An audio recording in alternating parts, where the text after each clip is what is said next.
Writers, I'm going to quickly take you through the paper number 1 assignment sheet requirements and give you some tips for forming the paper number 1 as well. So you can find the assignment sheet as well as the scoring guide under paper number 1 information. And this paper is an issue and organization report. So the word report denotes that your main purpose is to inform in this paper. You're not going to be extremely persuasive. Your main job is just to show that a problem exists, to inform people about that problem existing within your community. You're also going to use some I language. So some of this paper is asking you to talk about why you are interested in this issue, why you care about this issue. So if you have some sort of personal or professional connection, this part of the report asks you to explain and explore that a little bit. So you could even do a little bit of light storytelling, maybe an anecdote, a moment that happened to you that was related to this, and how you became interested in this particular issue and organization.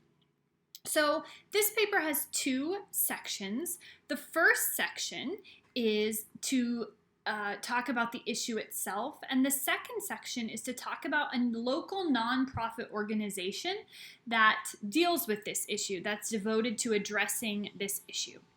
So it's an issue and organization report. Your goal is to give an overview of a community problem and to give a profile of a local nonprofit organization. Remember, your purpose is to inform and to explain. Your audience is someone who's unfamiliar with the topic. They may have a general idea of this issue, but they need the information. So you're going to give details and examples and evidence that shows that this problem is real. You can see the requirements here. 1,000 words is the minimum, but almost everybody's paper will go over 1,000 words. You should be about 3-ish pages long. Some people's papers may be 4 pages, so that's okay, but you are giving basic information in this, so you won't want to go too far over 3 pages. You will use a minimum of 3 credible web sources total in the paper. Most students use more than 3, and you will probably need more than 3 as well. You're going to use in-text parenthetical citations. You're going to have a works cited page in MLA format, and that works cited page will not count towards the word count. You can see the due date here as well as on the checklist and course schedule. So remember, the topic that you're using for this is the same topic that you're using for the entire semester. You should have already reviewed the doc choosing a topic, but you may want to look back over that again just to make sure your topic meets the requirements for the course. And in this paper, we're doing a very, very basic introduction to the issue that you've chosen for your topic and a basic introduction to that organization. Reminder too, the second page of this document has the off-limits topics. If you have any questions about whether your topic will work, you should email me as soon as possible before you get too far into any of the further steps on the paper. So there's specific instructions on how to write this paper on the next page. Part 1 is an issue report, approximately 500 words. You'll probably go a little bit over 500 words, and that's okay. So that's sort of the minimum for the section. Please notice there's not a specific number of paragraphs. There's not a specific thing to do in each paragraph of this section. You get to make those choices yourself. You've already been through composition 1, so you already have the basic information you need to know about how to structure paragraphs, how to organize paragraphs, how to link paragraphs together. You should paragraph each section in a way that makes sense for the information you want to include within this section. So that is your choice to make as a writer. But this first section is all about the issue itself. So you're not going to get into the organization, the nonprofit yet. It's just about the issue.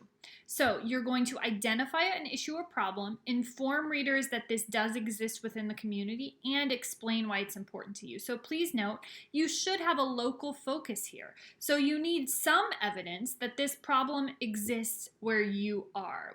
So you're going to do a few different things here. You will have an introduction. You want to use an engaging introduction technique. You probably learned about some of these in Composition 1. You could tell a brief personal story. You could use some very interesting statistics to get your readers really engaged and interested in the topic.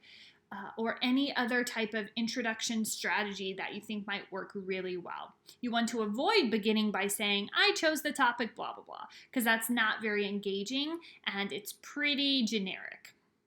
You will also include a thesis in this paper, and that's going to be a one-sentence thesis. It's going to work best at the end of the intro. And the main goal of the thesis is to identify the problem and state that that problem is important or significant, or that we need to be more aware of it, or we need to be addressing it as a community. So this is not a highly persuasive paper. So your thesis itself does not need to be persuasive. You don't need to say specifically what you want people to do about that. That's actually what you'll do in the final paper this semester.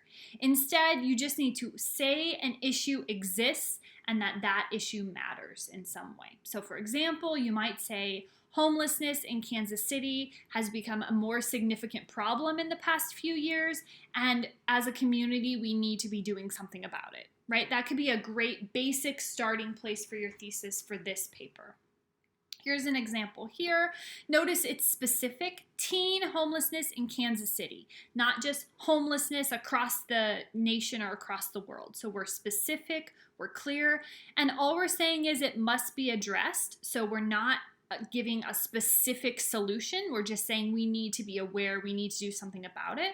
And there's a sense of significance. Why does this matter? Well, it's important to our community. It's important to the health of individuals. It's important to my profession, right? So some statement as to why it matters that we know about and address this issue. So that's a good thesis statement because it has specificity. It's got locality to a particular type of community. It says, so it's making sort of a light argument. We need to do something about this, or we need to be more aware. And it's got a sense of why it matters, a sense of significance, right? So you've got an engaging intro ending in a thesis. Then you're going to have body paragraphs, okay? And it's up to you to decide which order these go in, or how many paragraphs to include. But within this section, section 1, after the intro, you're going to talk about your own motivation. This is going to be in first person. This could probably be 1 paragraph. This could maybe be 2.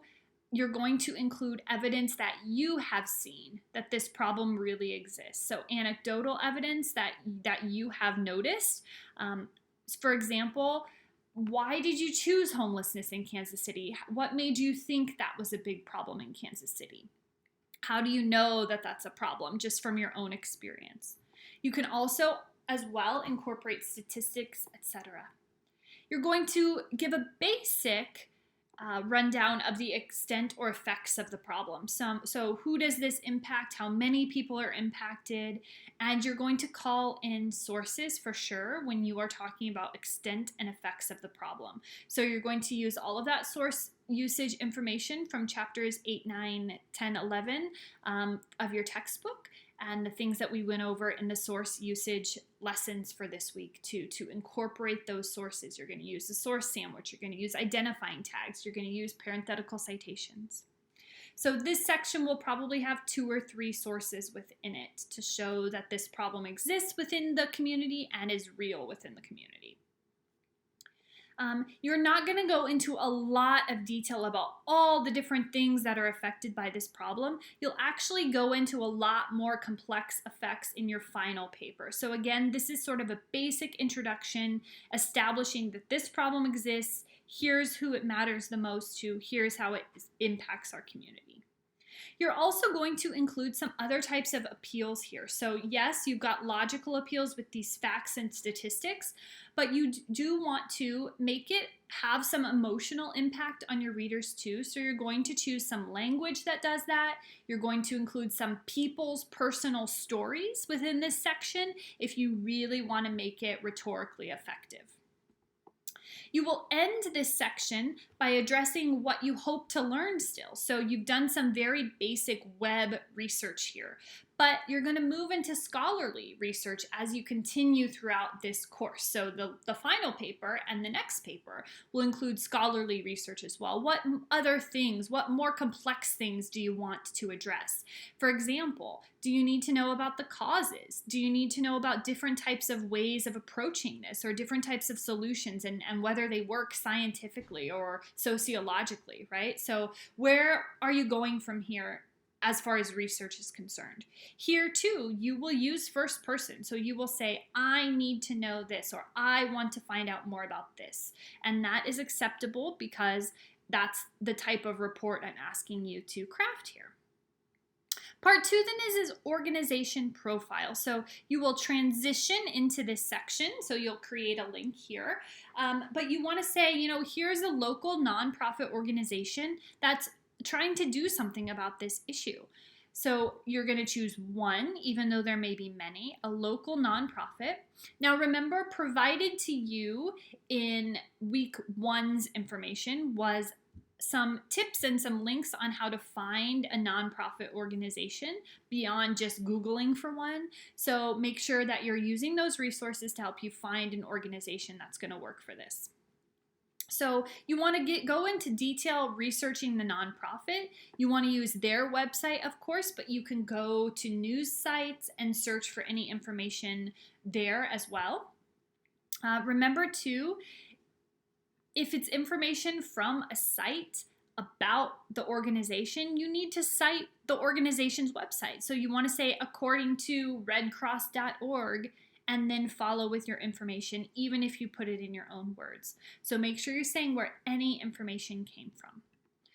So here's a little outline of what you will include in this section. You're going to talk about the mission statement. You're going to talk about what types of services they offer, the history of the organization, who's involved in the organization, where their funding comes from, how they promote themselves, and it's up to you to choose how to organize this. You may combine things. You might want to put these two things in the same paragraph, but maybe you want to do these things first in a previous paragraph. So that's your choice. You have some writing skills to make those types of organizational choices already. You will have a conclusion in this section as well that wraps up the whole paper, commenting on the importance and significance of the issue and the organization, and sort of telling people again why this is important for us to be aware of and why we need to be doing something about it, why we need to support this organization's work. I want to show you too the scoring guide here, so that you understand how the paper will be scored. So the categories here are the same categories in the department scoring guide for any type of academic paper. I've just sort of spelled out what I'm looking for in each one. So you'll want to browse through this and then note that have you done these things to an exemplary degree, a good degree, a competent degree, or you're weak or lacking some of the important things I've listed here or that are listed on the assignment sheet. So that's a basic rundown of the paper. If you have any questions as you're writing the paper, please let me know via email. Thank you.